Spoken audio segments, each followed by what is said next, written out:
But people started to fear Big Lucky 7 after he shot one of his own, a well-known member from the Pitts Park Hoovers. Police claimed that Big Lucky 7 had a 9mm semi-automatic Uzi and accidentally fired it, striking and killing H-Hop, who was just 17 years old. Big Lucky 7. Michael Dwayne Smith was known in Oklahoma City as the Hoover Killer for allegedly targeting members of the Hoover Crips. But the truth is that Big Lucky 7 was the true Hoover Killer, with rumors suggesting he had more alleged Hoover bodies on him than even his rivals. Stabbed in northwest Oklahoma City. So he was in the Hoovers smoking Hoovers. Welcome back to another episode of That's Hood an evil 187. In today's video, That's an evil we're going person. over a legendary Hoover from Pitts Park.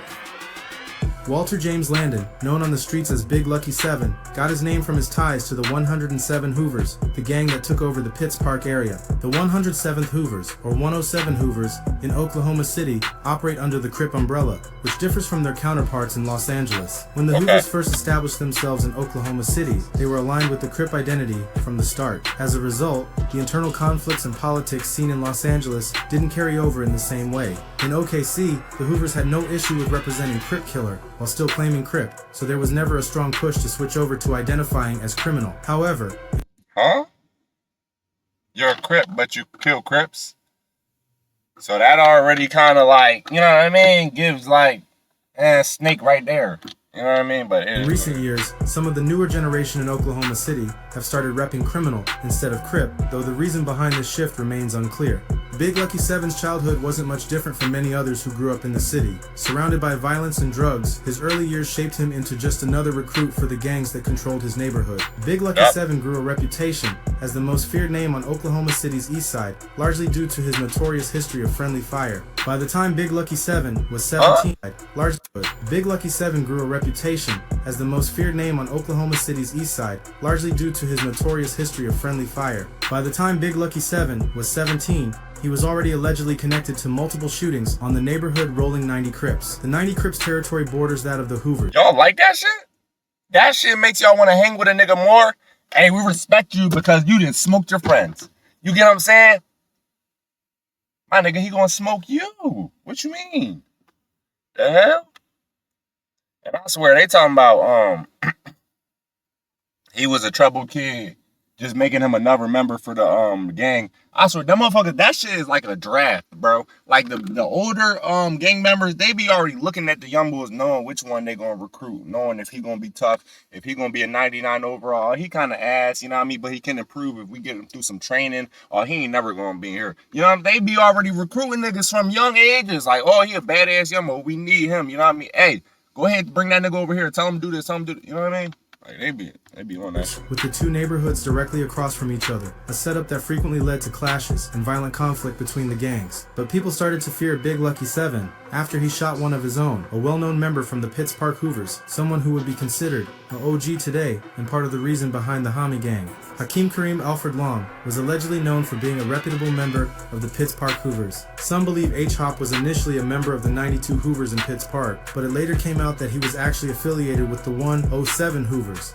Stories about H-Hop would paint him as someone who was deeply committed to putting in work against his rivals, but despite the war between the two sides, his dedication to Oklahoma banging earned him respect from even those who were on the other side. According to reports, Big Lucky 7 and H-Hop were allegedly planning to target a rival gang member. Police claimed that Big Lucky 7 had a 9mm semi-automatic Uzi and accidentally fired it, striking and killing H-Hop, who was just 17 years old. Big Lucky 7 was taken into custody for questioning regarding H-Hop's murder. During the investigation, authorities suggested that the shooting might not have been intentional, with some believing the two were merely playing with the gun, but the exact circumstances remain unclear. Eventually, Big Lucky 7 was released and charged with manslaughter rather than first-degree murder. Over 200 people gathered at H-Hop's funeral to pay their respects, but that Tuesday night, tensions would escalate. While friends and family stood outside the Temple and Sons funeral home on North Kelly Avenue, rival gangs threatened H-Hop's father, warning him they would shoot up the funeral home and drill his family.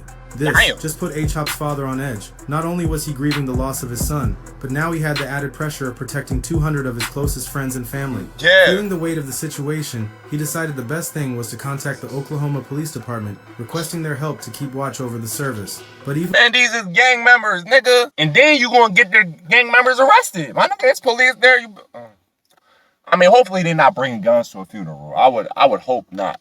But at the same time, you gotta protect yourself. Requesting their help to keep watch over the service. But even with the help, things still got out of control. A member of the Pittsburgh Hoovers came to show respect. People said the team wore clothes with gang signs, like the Houston Astros logo, and other gang names crossed out. Some people at the funeral said the team wasn't bothering anyone, but another gang showed up and started a fight with the Pittsburgh Hoovers. People even recall rocks being thrown, hitting H-Hop's family, along with broken glass bottles. And allegedly, a young boy, about 14 years old, fired 2 gunshots near police officers and news reporters before running into a nearby apartment building. But nobody said if he was with or against the Hoovers. Police helicopters and backup officers were called in. Kelly Avenue was shut down between Northeast 23rd and Northeast 36th for about 30 minutes until the scene was under control. That's why I ain't gonna lie, cuz the dad, you should already known this shit. You knew what your son was doing. You knew he was in a gang. You should have told all them. You shouldn't have invited the gang members. I'm gonna be honest. I know they loved him. Those was his friends, but that nigga, we need to have a nice, thorough funeral for my son, bro. We only inviting family. We inviting his aunties, his uncles, his grandma, his cousins. Any gang members, y'all go have your own separate funeral. My nigga, like, we not doing that over here. That's what I would have did. We not. You already knew it was gonna be. You knew that. You knew it was gonna be drama. And then motherfuckers knowing the location, bro, no. Person was arrested for carrying a gun, but no serious injuries were reported. The death of H-Hop really shook his family and the Pittsburgh Hoovers, causing a lot of tension. In the aftermath, a possible Hoover member was confronted by a rival gang member, held at gunpoint, and questioned about his association with H-Hop. H-Hop's legacy lived on through the Hoovers and Oklahoma's evolving gang culture. His influence was honored by Homicide from the Nutty Block Compton Crips, who launched a documentary series that took viewers deep into the heart of OKC's gangland. The series traveled hood to hood, featuring voices and stories from members of various sets, offering an inside look at life on the streets. Despite long-standing rivalries, the Hoovers, the Brims, and others were all included. At the beginning of the series, a tribute was paid to H-Hop, showing respect not only from the Hoovers, but also from the Nutty Block Compton Crips, a powerful gesture given their status as enemies. And years later, Big Lucky 7 got out of jail for what happened to H-Hop. When he was 25, the police picked him up again for a drive-by shooting and weirdo charges. A year later, it would be reported that he caught a first-degree charge. These allegations only added fuel to his reputation because those who wanted to speak up were too afraid, and rumors spread across the city that while he was locked up, he was beating down anyone who dared to go against him. 4 years later, Big Lucky 7 was charged with assault with a... Wait, you say he got out when he was 25? My nigga, this is not 25, bro. Stop it, I don't believe it. Bro, this is at least 45, bro. I'm not gonna lie. Cuz did not age well in there. What the hell? Nah, he kind of been look old as shit though, I ain't gonna lie, bro. He's got like an old ass face and a bald head, bro. The deadly weapon following a dispute with an alleged female partner. He look like the nigga off the Wii game. You know the black bull off the Wii that's good at all the sports? He gonna beat your ass in tennis, all that. He unbeatable. He the NPC, but you cannot beat him. That's him right there. The incident escalated to a domestic violence case, which reportedly occurred in the presence of a child. Big Lucky 7 was known as pure evil, someone who showed no remorse for the people he hurt or the lives he put in danger. In 2015, Big Lucky 7 and another member of the Hoover gang were reportedly involved in a series of armed robberies around Oklahoma City. The pair would allegedly target victims, robbing them at gunpoint and likely pistol whipping them during the assault. Do you ever stop? Big Lucky 7 became well known for all the wrong reasons. Like, by 2019, my nigga, do you ever just come home and say, all right, I just got out of jail, let me just chill? You know what I mean? Let me spend time with my mom, my family. Let me just chill for a second. My nigga, you go right back to being devious, bro. Chill. Damn. Some niggas' lives are just full of crime. Like, they can't, it's a rush for them, bro. It's like, oh my gosh, bro. It's like eating, bro. They gotta do it every day. The reality of spending his life in prison seemed to have fully settled in for him.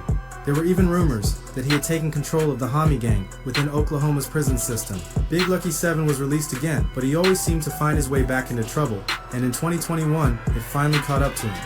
Historically, the Hillside Hoovers and Pittsburgh Hoovers have been viewed as essentially one and the same, with both falling under the larger Hoover banner and sharing common rivals. Johnny Garrison was said to be a member of the Hillside Hoovers and was briefly taken into custody on charges of first-degree burglary and strangulation back in May of 2021. After his release, rumors began to circulate that looked like Lil JoJo. members Tell me that don't look like Lil JoJo.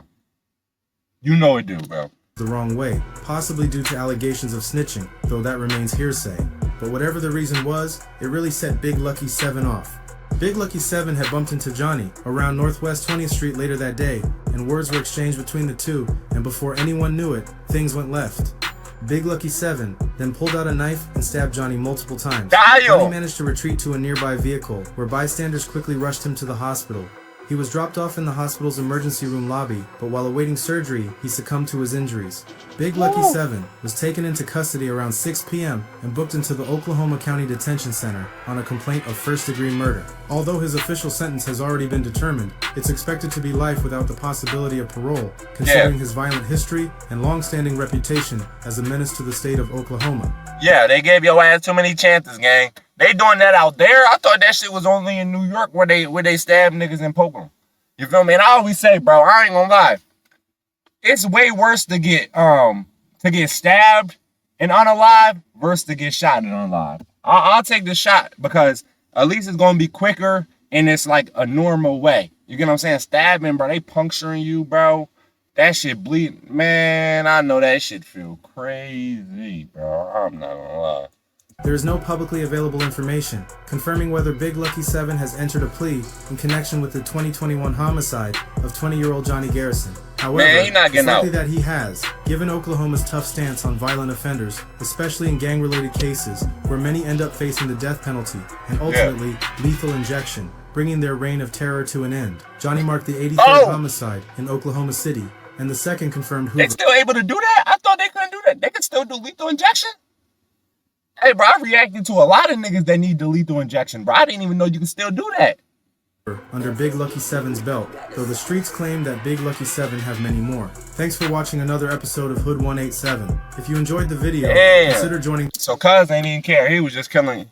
He was killing his own gang members and everything, bro. That's how it be sometimes, bro. You done made this nigga mad. I think what they said the first time was a mistake. You know what I'm saying? He did have a Uzi. He probably couldn't control that joint. He was spraying everywhere. You know what I'm saying? Hey man, all I say is, bro, if a nigga did kill his own gang member before, I don't know why you would make Cuz mad. Cause he obviously don't care. He don't care if you in the same gang, he'd still take your life. Nah, he was a menace regardless, bro. Bro just couldn't stay out of trouble. You old as shit, 45 years old, still getting in trouble every time you come out. That's how you know something wrong with a nigga head. You get what I'm saying? It's different when you 14, you 15, you young. You don't really know nothing. You think all this getting into trouble shit is fun. But if you 45, like Cuz, and you still get in trouble, something's literally wrong with you. Your brain hasn't caught up with you. Your brain hasn't developed yet, bro. And it's probably never will. You get what I'm saying? So it is what it is, man. That's the end of this video. Hoover killer was smoking more Hoovers than the Hoover's ops.